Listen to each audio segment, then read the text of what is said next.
Chapter 9. And he said to them, I tell you the truth. Some who are standing here will not taste death before they see the kingdom of God come with power. After 6 days, Jesus took Peter, James, and John with him and led them up a high mountain where they were all alone.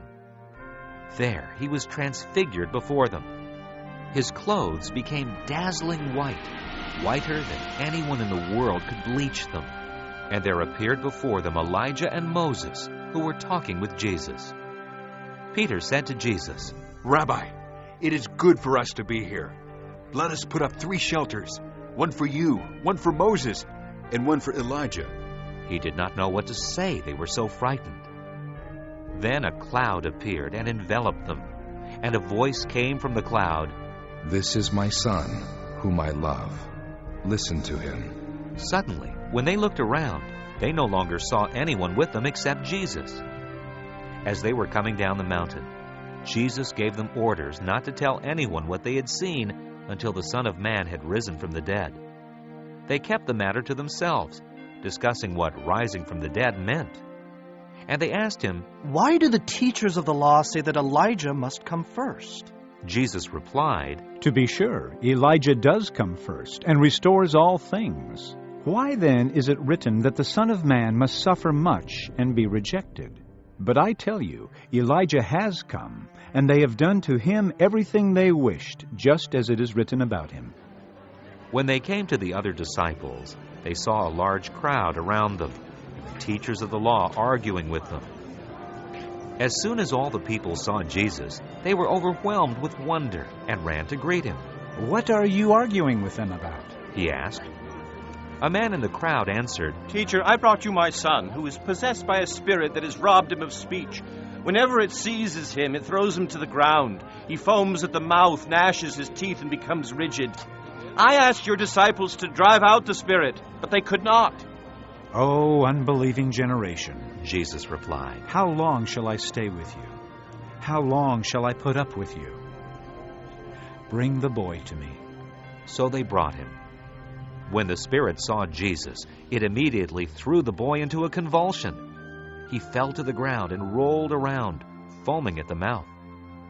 Jesus asked the boy's father, How long has he been like this? From childhood, he answered. It has often thrown him into fire or water to kill him. But if you can do anything, take pity on us and help us. If you can, said Jesus. Everything is possible for him who believes. Immediately, the boy's father exclaimed, I do believe. Help me overcome my unbelief. When Jesus saw that a crowd was running to the scene, he rebuked the evil spirit. You deaf and mute spirit, he said, I command you, come out of him and never enter him again. The spirit shrieked, convulsed him violently, and came out. The boy looked so much like a corpse that many said, He's dead. But Jesus took him by the hand and lifted him to his feet, and he stood up. After Jesus had gone indoors, his disciples asked him privately, Why couldn't we drive it out? He replied, This kind can come out only by prayer. They left that place and passed through Galilee.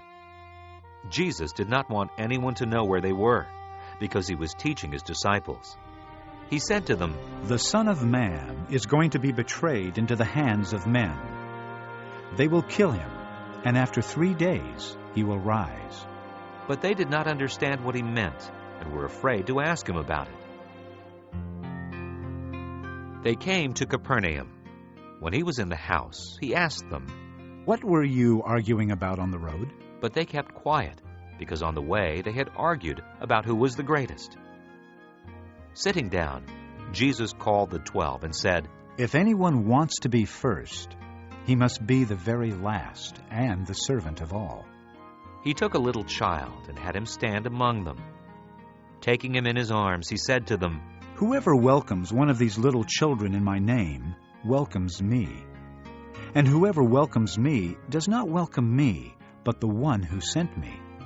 Teacher, said John, we saw a man driving out demons in your name, and we told him to stop, because he was not one of us. Do not stop him, Jesus said. No one who does a miracle in my name can, in the next moment, say anything bad about me. For whoever is not against us is for us. I tell you the truth. Anyone who gives you a cup of water in my name because you belong to Christ will certainly not lose his reward. And if anyone causes one of these little ones who believe in me to sin, it would be better for him to be thrown into the sea with a large millstone tied around his neck.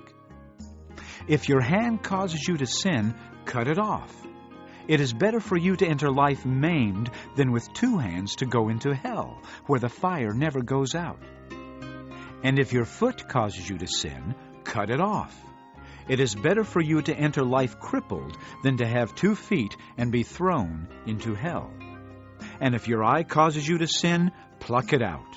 It is better for you to enter the kingdom of God with 1 eye than to have 2 eyes and be thrown into hell, where their worm does not die and the fire is not quenched. Everyone will be salted with fire. Salt is good, but if it loses its saltiness, how can you make it salty again? Have salt in yourselves, and be at peace with each other.